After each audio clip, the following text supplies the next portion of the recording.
चलिए आगे बढ़ेंगे और बात करेंगे महंगाई की। महामारी से बचने की खुशियां मना रहे आम आदमी पर अब महंगाई की मार पड़ने लगी है। हालांकि महामारी अभी गई नहीं है और नया वेरिएंट भी आने लगा है, लेकिन इसी बीच अप्रैल का महीना शुरू होने के साथ ही महंगाई का मीटर भी तेजी से दौड़ने लगा है। मौसमी सब्जियों की कीमत में 30 से 40% तक का इजाफा हुआ है। सबसे ज्यादा नींबू ने चौंका दिया। नींबू कभी 50 रुपए प्रति किलो के हिसाब से बिकने वाला नींबू अब 400 रुपए प्रति किलो की कीमत को भी लांघने लगा है। ये हमारी खास रिपोर्ट महंगाई पर देखिए। महामारी के बाद अब महंगाई की मार। ये गर्मी 2 महीने तो क्या माल महंगा रहता है। महंगा ही रहेगा अभी। और बाजार में जो तेल भाव वगैरह पेट्रोल बढ़ने से कोई फर्क पड़ा? पेट्रोल में से बहुत फर्क पड़ा है सर। सबसे ज्यादा फर्क तो पेट्रोल डीजल से ही पड़ा है मार्केट में। सब्जियों की कीमत में पेट्रोल डीजल का तड़का।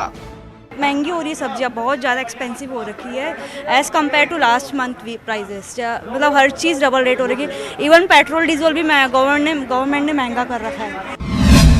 शहर शहर नींबू की कीमत से दांत हुए खट्टे।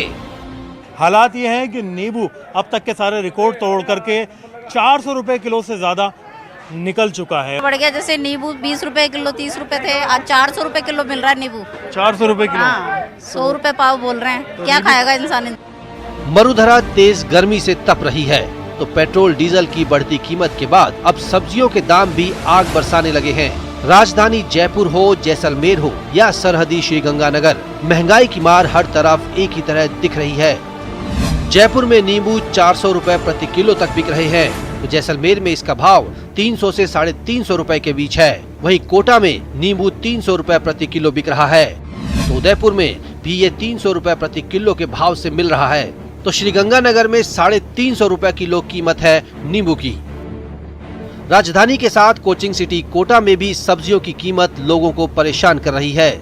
सब्जियां 30 से 40% तक महंगी हो गई हैं। घर का खर्च है वो लगातार बढ़ता जा रहा है। आमदनी घटती जा रही है, खर्चे बढ़ते जा रहे हैं, महंगाई लगातार बढ़ रही है और जो असर है वो सीधे तौर पर सब्जियों पर भी देखा जा रहा है। कितनी महंगाई बढ़ चुकी है सब्जियों पर और घर का खर्चा चलाना कितना मुश्किल हो गया है। बड़ी मुश्किल हो गया है आपके घर खर्चा चलाने के लिए। अबे खेती बाड़ी में तो कुछ होता नहीं, हम तो किसान है भाई, तो उसमें क्या महंगाई बहुत बढ़ गई साल। जैसे भिंडी पहले 20 रुपए किलो मिलती थी, आज 80-90 रुपए किलो मिलती है।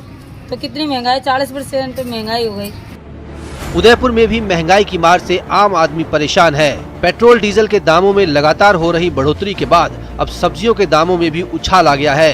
पहले 30 से 40 रुपए प्रति किलो जो सब्जी मिल रही थी वो अब 60 से 70 रुपए तक पहुंच गई है। मौसम चक्र में बदलाव और उसके साथ में डीजल पेट्रोल की जो लगातार वृद्धि चल रही है उससे ट्रांसपोर्टेशन काफ़ी महंगा हो गया है। जो 4 से 5 रुपए किलो, 6 रुपए किलो हद से हद ट्रांसपोर्टेशन होता था, आज वो 8 से 10 रुपए किलो तक हो गया है।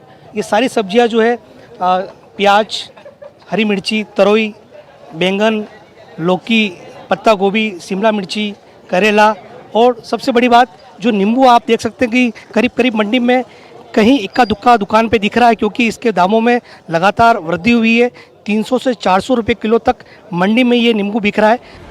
सब्जी के बढ़ते दाम ने जैसलमेर में भी गृहिणियों की रसोई का बजट गड़बड़ा दिया है। यहाँ सब्जियां भरी पड़ी है लेकिन अब लेने वाले जो लोग हैं वो इक्का दुक्का सब्जी लेते हैं और निकल जाते हैं क्योंकि लगातार जो है वो हरी सब्जी हो या फिर इस गर्मी में नींबू हो या फिर टमाटर, हर किसी के जो भाव है वो लगातार आसमान छू रहे हैं और सब्जियां तो भरी पड़ी है। देखिए हर तरह की वैरायटी की आपको यहाँ सीजनेबल सब्जियां मिल जाएगी लेकिन खरीदार नहीं मिलेंगे। भाई सब्जी तो है महंगी है बहुत। नींबू 100 रुपए पाव है, क्या लेवे इस गर्मी में नींबू की आवश्यकता भी ज्यादा रहती है पर अब इतने महंगे नींबू हैं, क्या लेवे।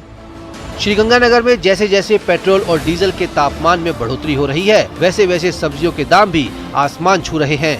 जो इस समय सब्जियों के जो भाव हैं वो काफ़ी ज़्यादा हैं और यही वजह है कि आम उपभोक्ता की जो थाली है वो इस समय काफ़ी महंगी होती जा रही है। हम कुछ उपभोक्ताओं के साथ साथ दुकानदारों से भी बात करने का प्रयास करेंगे कि किस तरह से सब्जी के भाव बढ़ रहे हैं और क्यों बढ़ रहे हैं, क्या वजह रही है। हम कुछ उपभोक्ताओं से बात करते हैं। मैम आप बताएं, इन दिनों सब्जियों के रेट काफ़ी ज़्यादा इंक्रीज़ हो रहे हैं, क्या लगता है कितना फर्क पड़ता है? कुछ तो ऐसा है कि अभी सीजन नहीं है, सर्दियाँ चली गई और वो सब्जियाँ चली गई, शायद इसलिए भी महंगी होंगी। और बाकी अंदर का राज तो यही बता सकते हैं आपको। हम तो आते हैं, पैसे देते हैं और ले जाते हैं यहाँ से। अच्छा, आप क्या सब्जियाँ लेने आए और क्या सब्जी आपको महंगी लगती है? सब्जियां तो जिसका रेट सुनिए वही महंगा है, सब्जियां सारी महंगी हैं इस समय। पेट्रोल डीजल की कीमतें बढ़ी, फिर रसोई गैस सिलेंडर की कीमत में इजाफा हुआ तो अब सब्जी की कीमत न सिर्फ गृहिणियों के लिए मुश्किल पैदा कर रही है, बल्कि महामारी के बाद संभल रहे आम आदमी के लिए नई कठिनाई पैदा कर रही है। Bureau report, news 18 Rajasthan. तो चलिए आगे बढ़ेंगे। करौली हिंसा को लेकर के बयानों का दौर चल रहा है, लेकिन वहां का दौरा कर लौटी कांग्रेस की 3 सदस्यीय कमेटी की रिपोर्ट के बाद सरकार ने सख्ती के संकेत दिए हैं। ये खास रिपोर्ट देखिए।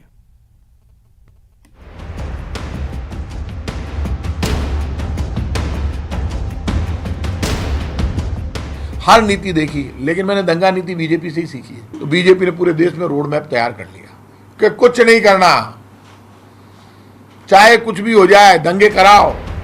करौली की घटना जहां प्रदेश के साथ ही देश भर में सुर्खियों में है, तो बीजेपी और कांग्रेस की तल्खी भी बढ़ती जा रही है। सरकार ऐसी घटनाओं को लेकर सख्त तो है, लेकिन प्रदेश में जगह जगह से असामाजिक तत्वों के उत्पात की खबरों ने राज्य सरकार की चिंता बढ़ा दी है। तो सरकार साफ संकेत दे रही है कि हिंसा का माहौल बनाने वाले किसी भी शख्स या संस्था को बख्शा नहीं जाएगा। राजनीति कर रही, तय कर ले बीजेपी, कांग्रेस का वर्कर हो चाहे बीजेपी का वर्कर हो, हिंदू मुसलमान सिख ईसाई कोई भी हो, जो भी दंगा करने के लिए जिम्मेदार होगा उसके खिलाफ सख्त कार्रवाई करेंगे, किसी को नहीं छोड़ेंगे। वीडियो आ रहे हैं, वीडियो में दिख रहे हैं जो बीजेपी वालों के साथ खड़े होकर कई स्ट्रीट सीटर घूम रहे हैं ना, और नारे लगा रहे हो, वीडियो आ गए हैं, कोई नहीं बचेगा। मैं उन सबको समझा रहा हूँ, ज्यादा गलतफहमी मत पड़ो। आपको बता दें कि करौली हिंसा को लेकर बीजेपी और कांग्रेस की टीम घटना स्थल से लौटी तो दोनों ही तरफ से अलग अलग दलीलें पेश की गयीं। कांग्रेस की ओर से गठित कमेटी ने अपनी रिपोर्ट में दोनों पक्षों की गलती मानी है और दोनों पक्षों पर सख्त कार्रवाई की सिफारिश की है। और ऐसे वीडियो यहाँ पुलिस को भेज दिए, मैंने पुलिस वालों से भी कहा है, पुलिस वाले भी इस गलतफहमी में नहीं रहे। ये पुलिस की जिम्मेदारी उस थानाधिकारी की कि यदि किसी सेंसिटिव एरिया से जुलूस निकलता है, चाहे वो किसी भी जाति धर्म का जुलूस हो, चाहे वो कांग्रेस का हो, चाहे बीजेपी का हो, चाहे हिंदू मुसलमान सिख ईसाई किसी भी जाति का हो, पारसी जैन बौद्ध, और उस एरिया में यदि सेंसिटिव एरिया दंगा हो सकता है, झगड़ा हो सकता है, तो पुलिस को परमिट नहीं करना चाहिए। मुश्किल ये है कि कांग्रेस की कमेटी की रिपोर्ट के इतर बीजेपी भी तर्क दे रही है। बयानबाजी का दौर जारी है। बीजेपी सरकार पर तुष्टीकरण का आरोप लगा रही है, तो सरकार की तरफ से संकेतों में ऐसी हिंसा को लेकर बीजेपी को ताकीद किया जा रहा है। लेकिन इतना तय है कि ऐसी हिंसा किसी भी समाज के हित में नहीं हो सकती। Dinesh Sharma, news 18 network, Rajasthan.